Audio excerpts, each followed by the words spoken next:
Gue bukan kakek, karena gue nggak punya cucu. Gue bukan mbah lo, ya? Karena gue bukan jompo, gue produktif. Jadi kalau lo bicara lanjut usia, coba lihat Daniel 7 ayat 9 dan 10. Itu ada takta lanjut usia lagi membuka pengadilan akhirat penghakiman kitab-kitab kepada kita umat manusia. Jadi maksud lo, gue ini diilhamkan Roh Kudus karena itu bicara Allah, atau lo mau bicarakan gue si ular tua, iblis, Wahyu 20 ayat 2. Nah, kalau ajaran gereja yang mengajarkan pendidikan kepada kalian, ladies and gentlemen, itu namanya menghayal, yang disebut anggur perempuan cabul. Jeremia 51 ayat 7 dibilang gila. Kalau lo melihat gimana, ganteng gak? Kan sebenarnya gak nyambung, bukan ke situ tujuannya. Membangun maksudnya gue ini iblis.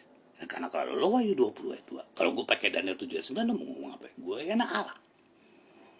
Kan apa ajaran kayak begini? Ini namanya asumsi, memframing untuk membunuh karakter orang benar seperti gue. Oke, jadi dia memutarbalikan mana yang palsu, mana yang benar, gara-gara tua. Paham? Paham anak kecil? Kalian kan masih anak kecil, kan? Ya? Ya?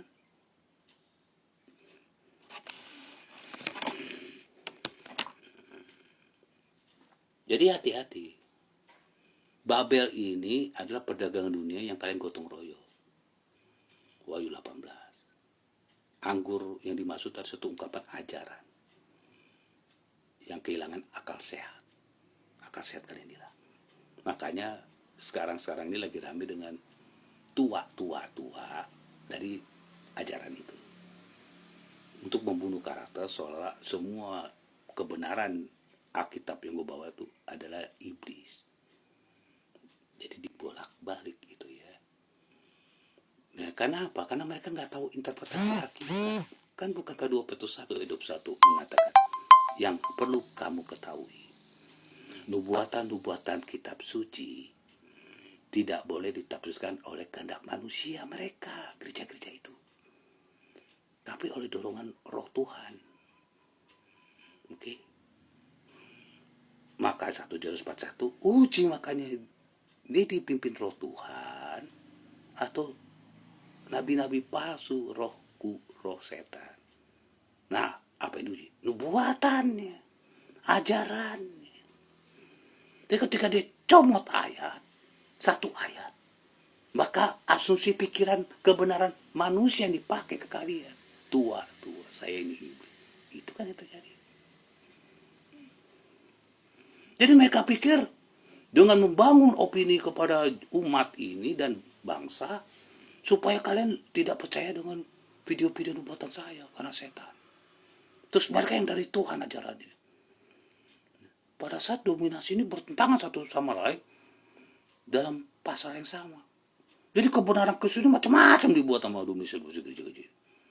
Coba lihat ayat 13. Nah, lihat di cara pandang mereka aja, kebenaran hakiki nggak ada di dalam Tuhan. Pada kebenaran hakiki harus ada dalam Tuhan. Hanya satu kebenaran Tuhan, nggak bisa dua. Nah, kacau kan? Maka Babel 18 didefinisikan dalam Kejadian 11 ayat 9, terjadi kekacauan. Anda boleh baca setelah itu. Babel disebut Babel karena terjadi kekacauan.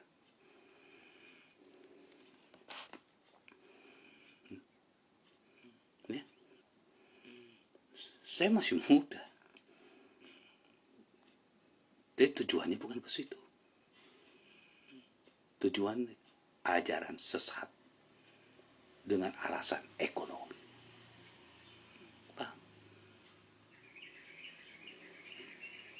Jadi kalian pikir setelah kalian dipercaya dengan ajaran tokoh-tokoh agama ini, dengan tua-tua untuk mempermik saya iblis, terus kalian itu masuk surga karena kalian rajin ke gereja gitu.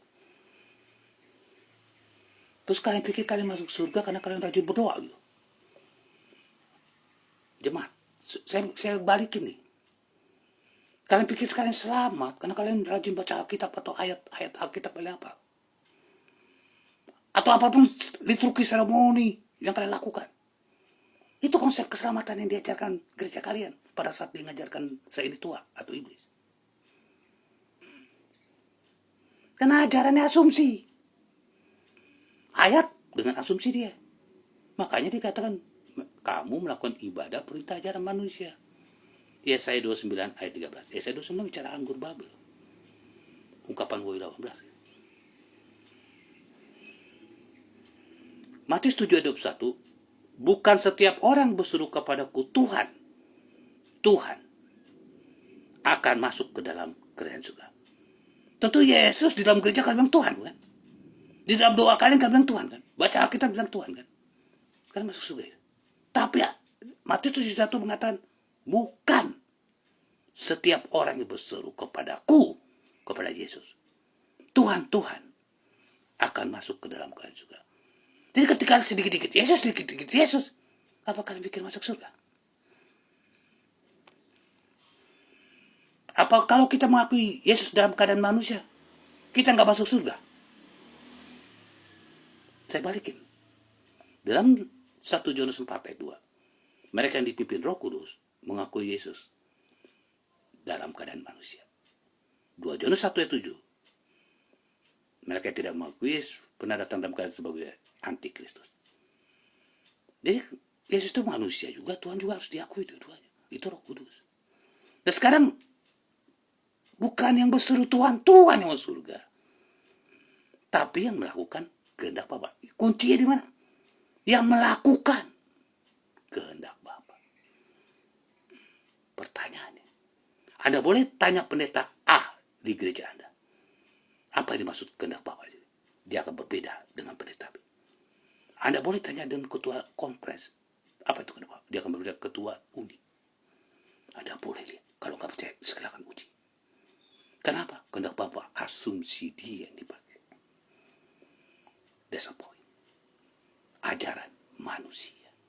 Itu yang kalian lakoni sambil membunuh karakter saya. Sehingga siapa yang tua di sini? Kalian, anak-anak iblis. Jika kamu dipimpin oleh Roh Allah, kamu adalah anak-anak Allah. Roh Allah selalu menuntun kebenaran.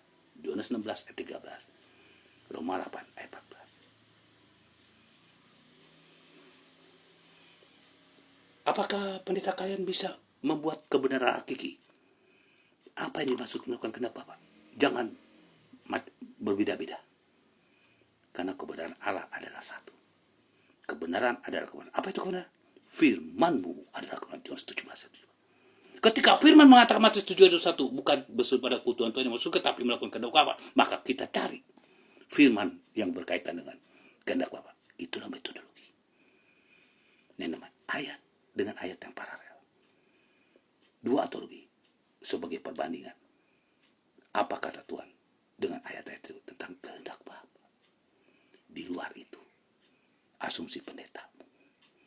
Itulah kebenaran-kebenaran manusia di khotbah gereja-gereja di seluruh dunia ini disebut Babel. Karena dia tidak bisa menginterpretasi metodologi seperti yang saya bawakan di setiap video saya. Ayat kepada ayat. Dia selalu berasumsi. Baik asumsi sendiri maupun asumsi buku-buku yang dimiliki gerejanya, teologi, ataupun orang-orang yang dianggap nabi dikutuskan oleh dominasi. Semuanya manusia. Berbeda dengan ajaran saya. Tapi sayang, karena kalian sudah merusak dengan sedikit lagi tua-tua, maka untuk sementara nubuatan-nubuatan yang penting saya amankan, saya gembok dulu. Termasuk di Facebook, saya hapus sebagian untuk memberi pelajaran kepada kalian, karena kalian mendukung pekerjaan setan memerangi pekerjaan Tuhan dengan pembunuhan karakter. PR pada kalian, koreksi kehendak Bapak pendeta A dan pendeta B pasti berbeda. Itulah asumsi.